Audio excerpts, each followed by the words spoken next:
তাবিজ, আপনাকে যদি কেউ তাবিজ করে, আপনাকে কেউ যদি বান মারে বা আপনাকে কেউ যদি জাদুটোনা করে, আপনি সেটা কিভাবে কাটবেন কোনো হুজুর ছাড়া, কোনো কবিরাজ ছাড়া। কারণ কবিরাজেরাও কিন্তু ভণ্ডামি করে, তারা টাকা খাওয়ার জন্য বিভিন্ন কথা বলে। এখন আপনার নিজের বান, নিজের জাদুটোনা নিজে কাটবেন কিভাবে, সেটাই আজকে এই ভিডিওতে শিক্ষা দেবো ইনশাল্লাহ। সম্পূর্ণ কোরআন হাদিস থেকে শিক্ষা দিব, কোনো ধরনের ভণ্ডামি সন্ডামি না, কোনো ধরনের তান্ত্রিক মন্ত্র আমি বিশ্বাসও করি না। আমি সরাসরি কোরআন হাদিস থেকে বলবো, আপনারা আমলটা করবেন। এটা অবশ্যই মোটামুটি সবারই সমস্যাটা দেখা যায়, যেমন নিজের বোন বা ভাই বা নিজের মেয়ে ছেলে অথবা ভাবি, বিশেষ করে মা বোনদেরকে এইগুলো বেশি করে আর থাকে, তাবিজ তোমার বান টান বেশি মারে। তো এই আমলটা আপনারা করতে পারেন। সেটা হলো, আপনাকে একটা ছুরি নিতে হবে। সেই ছুরিটা মাথার এখান থেকে ধইরা প্রথমে এখান থেকে ছুরিটা এখানে রাখবেন। রাখার পর সূরা ফাতিহাটা পড়বেন, আলহামদুলিল্লাহি রাব্বিল আলামিন আর রহমানির রহিম যে সূরাটা আছে, এই সূরাটা সম্পূর্ণ পড়বেন।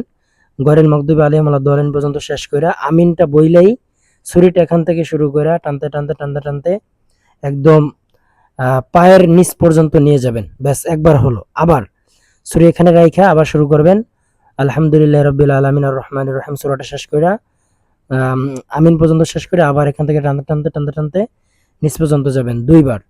আবার এখানে ছুরিটা রাইখা আলহামদুলিল্লাহি রাব্বিল আলামিন সূরাটা বলবেন, বইলে একদম পায়ের নিচ পর্যন্ত যাবেন টান দিয়া। ব্যাস তিনবার হলো। এরকম ভাবে 7 বার করতে হবে। এরকম ভাবে 7 বার করবেন, আর এটা করবেন হলো 7 দিন। এই আমলটা যদি আপনি করতে পারেন, তাহলে আল্লাহর কসম, আল্লাহ যদি চায় তাহলে আপনার বান, আপনার তাবিজ তোমার এগুলো সব কেটে যাবে ইনশাল্লাহ। কোনো কবিরাজের কাছে যেতে হবে না, কোনো ভণ্ডের কাছে যেতে হবে না, কোনো ধরনের তান্ত্রিক মন্ত্র আপনার লাগবে না। যেহেতু কোরআন শরীফ আল্লাহ তাআলা দিয়েছেন মুমিনের ঔষধ হিসেবে, তো এটা আমরা সবাই ব্যবহার করতে পারি। আশা করি সকলেই আমার কথাগুলো বুঝতে পেরেছেন।